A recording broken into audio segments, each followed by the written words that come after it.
Welcome to Real Talk in ELT, a podcast that talks about the reality of teaching English. Hello and welcome back to another episode of Real Talk in ELT. My name is Kelly. If you haven't been here before, welcome, and if you have, welcome back. So today I am here by myself and I am going to look at genre and genre analysis. So I've been dealing with, for some reason, in my teaching and training and all sorts of stuff, I've been dealing a lot with genre. I'm not sure why. It's just kind of is this like reoccurring theme that's been going on recently. So I figured, hey, why not make a quick episode about it? So I did want to talk about genre analysis and why it's important for us and how we can define genres for ourselves and for our students and kind of just get that rolling. Of course, the neighborhood dogs are having a little fiesta outside and haven't stopped barking, but that doesn't stop us here at Real Talk in ELT, so let's get started. So what is a genre? First of all, we kind of have to jump into that. And genres are just different types of texts. So there's many different types of genres. Usually we have the most common ones that we have are, we can classify them as narrative, descriptive, argumentative, expository, persuasive. So there's a bunch of different ones. And then what happens is, because we have these different categories of text, and text can be written, but it also can be oral, we put them into these categories because they differ in terms of their structures, in terms of their language features, and in terms of their communicative purposes. So let's say, for example, we have the narrative genre. It's typically something that follows a chronological order or chronological structure. It uses past tenses or narrative tenses because they're telling a story. That's narrative. And if we compare that to, like, let's say an argumentative genre, we use this to, sorry, my phone's on. It's just a mess this morning, but here we go. We use this to give argumentative genre to give evidence and to give reasoning to persuade readers or listeners to a specific point of view, because obviously we're argumentative. And in that vein, why is this important? Well, as English language teachers, if we better understand the genre, we can better prepare our students or allow our students to understand how the different genres work in terms of structure, language feature, and communicative purposes. We could also highlight some of these idiosyncrasies about audience and who they are and how to deliver an effective message. And then we can teach our students how to use language appropriately and effectively in different types of contexts. So this is where genre analysis comes into play. So we're going to study the genre analysis. By doing genre analysis, we're going to study the characteristics and conventions of different genre or different types of texts. And by analyzing them, then we can help our students become more proficient in reading, writing, speaking, and listening. So we're really working on the skills there just by highlighting some different genre features. So we can use a variety of techniques to analyze genre, looking at the organization, looking at the text structure, looking at language features like vocabulary, grammar, style, what's typical for this category. This is not, I would caution people, this is not looking at one specific text. We're looking at one category. So when we're doing genre analysis, we're really thinking about, does this feature or does this structure, this organization, this language, this context, is it true for all within this category? Is this something that I can make a generalization about, or is this something that is very specific to this text? So we have to go away from this text and we have to think about the larger category. We can do it also looking at the text. We can think about its purpose. We can think about the audience, and we can also think about cultural background. So genre analysis is actually quite cool if you want to start looking into integrating some intercultural training and things along those lines, because these genre features might change depending on the cultural and regional backgrounds that you're dealing with. So advertisements in one region or for one specific group of people might differ from advertisements in another. And so those are both types of persuasive writing. So we kind of have to think, well, okay, so how could the cultural background influence the genre? Also, as a teacher, you can use corpora. So that's the collection of authentic texts and the analysis of them. So they could look at corpora if there's any studies specifically, or if you have access to the corpora system software, app. I don't even know what we have it on anymore. But okay, so you're going to analyze the patterns of language used across different genre and in different contexts, and then you'll come to some sort of conclusion of these sweeping generalizations of a specific type of text. So again, we can use these analyses to then provide models of different genres. We can break them down into their component parts and analyze how they work. This helps our students because it's a lot easier to say, okay, so let's look at this, let's break it down to little different pieces and see how this is being used here, and look at the language features in this section and the overall structure and organization here. That's much easier than saying, write a persuasive essay. Good luck. Right? So if they kind of know what they're supposed to be doing and we highlight language features, we highlight organization for them, it's going to just be much, much easier. So it gives them a chance to actually practice using language appropriately in different genres, because they can write their own text, or they can engage in, if we're doing like an oral text, an oral genre, like role-playing activities, and it's really simulating what's happening in the real world, and we're giving them time to practice it so that when they're in those contexts and they have to produce some sort of text within a specific genre, they're doing it in the most effective way possible. They've become really aware of social and cultural expectations, meaning this is how it's done here, or this is how it's done universally speaking, and those expectations, both from the audience standpoint and what the students have in expectations for themselves to produce this, kind of underline these different genres and help develop their communicative competence really in English, because they're able to do it more effectively, because they know how it works. They know what's supposed to be there. They know what's appropriate to be there. And they certainly know when they start deviating from an acceptable pattern, we can say. The neighbor's dog, back at it again. A leaf must have blown in front of the garage, and I swear to God. Side note here, this dog barks all day, every day, and it really bothers me. And my husband tries to calm me down about it, but I just feel like moral responsibility, people, like you bring a dog into the house, like you have to take care of it. You can't just like leave it in the garage and let it bark all day. Like I actually feel really bad for the dog. Irresponsible pet owners, by the way. Back to genre analysis. Okay, so benefits of using genre analysis inside the classroom is that both yourself as a teacher and your students are going to understand different genres effectively. We can help students develop their communication skills, also their critical thinking abilities and cultural awareness. So communication skills is obviously top of our list because they're learning a language, so we want them to be able to communicate. But critical thinking skills are great because they can start looking at text and picking them apart and saying, what's most appropriate here, and how would I tackle this if I had to? And then, of course, cultural awareness. So what are the norms of specific cultures? Listen, if they don't want to adhere to those norms, then that's fine. But if they start adhering to the norms of the culture that the audience, their specific audience, is accustomed to, then they'll just become more effective in their communication.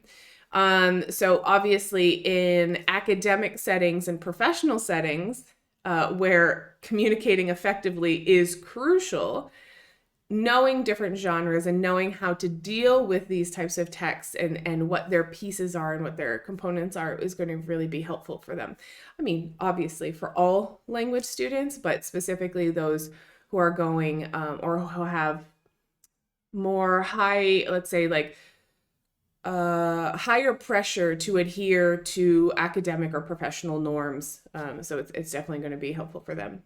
Everybody else as well too, but additionally, what can I say? Additionally, the teaching of genre helps them really deeply understand this, the variety in the ways that we can express ourselves and the way that we can use language in different contexts and different cultures. I'm of the camp, this is my personal opinion here, I'm of the camp that while I like to emphasize vocabulary building and language proficiency and growing, I'm also of the camp that I don't necessarily harp on my students to learn more, acquire more. I really celebrate the times that they can use the language that they already have in new and different ways. And I think genre analysis for teachers and introducing genre to our students actually gives them quite a good opportunity, because they might not need new language. I'm not saying that we shouldn't teach new language. Please don't put words into my mouth. We need to teach them new language, of course, but they might not need new language. They might already have language. They might already have the foundations, and they're just seeing it being used in a different way. And then it helps them, I think that's real proficiency building, because they're using all of the things that they have in new, innovative, and creative ways. So this is why I really kind of like genre, the whole idea of looking at genres, the whole idea of, well, what do you already have and how does it fit and how can we adapt and make things better? So that's genre analysis. I will give you a few genres that we typically deal with. And this is not an extensive list, and it's certainly not a complete list. But these are some of the things that you might run into while teaching in English. So first we have narratives. A lot of things can fall into narratives, stories and things like that. It's pretty much typically being told in a chronological order. And some of the key features are, if it's a story about like a story like Cinderella or something like that, then of course it's going to have characters and plot and setting and themes. But also, if students are just telling a story about themselves, about their weekend, about the last vacation they went on, they still are going to have characters, plot, setting, and themes, because in essence, it's a narrative. So same rules apply. It might not be as fantastical as a fantasy story or something like that, but they're still going to adhere to kind of these same rules. And what we would want to focus on if we're looking at narratives is to help students understand past tenses and narrative devices, and being able to use dialogue within that story, because usually there's some interaction, sometimes, not all the time, and descriptions, because descriptions are really how stories become interesting. So if you have really good descriptive language to talk about the characters, the plot, the setting, and the themes, then obviously the more engrossed your audience is going to be in that narrative. And it can be a very short narrative, like about your past weekend, but still the language features and the components, we can say the key components of characters, plot, setting, and themes are going to be within most, if not all, narratives. And then we have another one is descriptions. So the descriptive genre is usually used to provide detail of something or someone. So, gosh, I mean, this is such a broad category, right? Because we can describe literally anything, something or someone. So, excuse me. So you could think about people talking about their weekends and describing I don't know, a party that they went to or something along those lines. Or people in the business English context where they're talking about a specific process or a component or something that they're doing or a plan that they have. I mean, literally anything that's providing a detailed account of something or someone would fall under the description genre. So some key features of descriptions is sensory language. I mean, obviously depending on what specific thing that you're describing. Organization around a central theme, and adjectives and adverbs to create a vivid picture in the reader's mind. So the reader or the listener, right? Because all of these things could be, that text could be written or oral. So we would definitely need to describe something so that a person could picture that in their mind, and adjectives, adverbs, sensory language, and organizing something around a very central theme would help for you to be very descriptive, because it gives a very clear and engaging picture. So anytime that you're going to have to use a descriptive genre, which could fall under, have many subcategories of that, those are some things that you might want to focus on in your language classroom. Next up, we have explanatory genres, so explanations. Explanations, right? So we're using them to provide information about a topic, event, a process.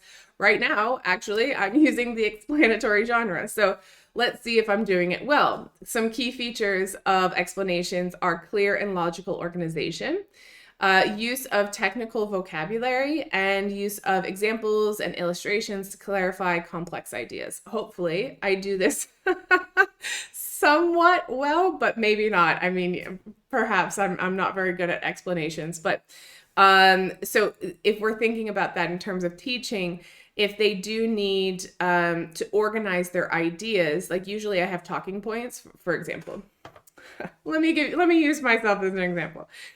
If I have to give an explanation of genres and genre analysis, then usually I have talking points, and I've organized myself in a way more or less. I don't script anything, but in a way more or less that it's logical and clear, hopefully. Technical vocabulary, usually, obviously, I try to use technical terminology here, but sometimes I make mistakes, or sometimes I'm talking so fast that I'll say something and it's like, that's not the right term. So I usually go back and correct myself though. And then using examples or illustrations to clarify complex ideas. Obviously, I tried to do that by giving you some examples of things that have happened to me, or examples of stories, like I was talking about the narrative genre, or descriptions, different things that people could describe. So you try to simplify it, or give an example to make it as clear as possible. Obviously, this is an explanation, but hopefully it's been clear enough. But in explanations, we might want to focus on helping our students develop the ability to use, again, depending, some more formal language or more technical language, or to explain these kind of complex ideas. I run into this a lot, especially with my business English people, because they have to explain I usually make them explain to me like their job functions. I've learned quite a lot over the years. I'm like, what is that? And what does that process mean? And how does that work? And so they have to explain to me. And usually the first time people try to explain things, they're terrible at it, because it's not clear and organized. They haven't put it into a logical order yet. And then when they start kind of repeating and doing the exercise over and over again, it starts to fall a little bit more into place, and you see a little bit more technical vocabulary and examples jump in there. Okay, just a couple more, I promise. So the next genre is persuasive text, and usually those are used to convince a reader or listener, depending, obviously, to take a certain course of action or adopt a particular point of view. Well, some people are quite persuasive and others are not, but we can all try and highlight some key features of persuasive text to let our students be better prepared to deal with that and to produce it if they have to. So some key features might be persuasive language, evidence, and argumentation. So persuasive language, we certainly can give them chunks or examples of how to use that. Evidence, then they would, if they're talking about something that they're a subject matter expert in, again, I always go back to my business English people, salespeople or engineers or whatever. I mean, down to the people that are working in the factories and stuff like that. Actually, I had a guy who was a technician in the factory, and he was quite persuasive because he had a lot of evidence, and he was really good at arguing, but he had a lot of evidence. And so evidence plays a key part to that. A lot of times when we have students write like persuasive essays, or we try a role playing something or other, one of the things that they lack majorly is evidence. And so they're not really able to fight a fair fight if their opponent or somebody else has much more evidence than they do. We see this in the political arena all the time. And argumentation. So allowing them to build an argument and see how that's structured is quite important. So for us, we want to maybe help them understand the structural components of persuasive text and how to use persuasive language and evidence to really kind of support their argument. And that can shape themselves in lots of different ways. And I believe that this is a common thing for college entrance exams. I'm so old at this point that I don't know. Haven't taken one in about 20 years. Anyways, the one here in Brazil, the vestibular, I think that they do have an essay component, and Brazilian students, I mean, they write a lot of essays, and usually they have to be persuasive about it. But one of the main problems that I find with giving someone a persuasive essay where they have no access to outside sources is they have no evidence. So usually we're trying to judge them on how well, obviously linguistically, can they compose this text, and can they support their argument? But how are they going to support their argument if they have no evidence? I mean, this is kind of one of the things that it's like, you can't just like make up facts out of thin air, and certainly evidence is not your feelings. So anyways, giving your students, if they're trying to do any type of persuasion, or they're working within the persuasive text genre, allow them time to get some evidence so that they can actually back up what they're trying to say. Otherwise, it's just going to be, going through the motions. And the last one is academic. Oh gosh. Okay. So the academic genre, we use these texts, obviously in academic context, like research papers, journal articles, essays, things like that. So some of the key features that as English teachers that we should highlight and kind of look at in certainly give to our students is more formal language, clear and logical organization. They need to use evidence and citation to support arguments. So, and it's much more not technical in terms like they have to use technical terminology, but it's much more technical in that it follows a much more rigid? Oh, Jesus. More rigid? I think it is. Rigider. That was a good one. Making up words here. A more rigid format and structure, and it's very, very confined, we can say. So we can help them with their ability to read and write academic text by just giving them lots of exposure to it.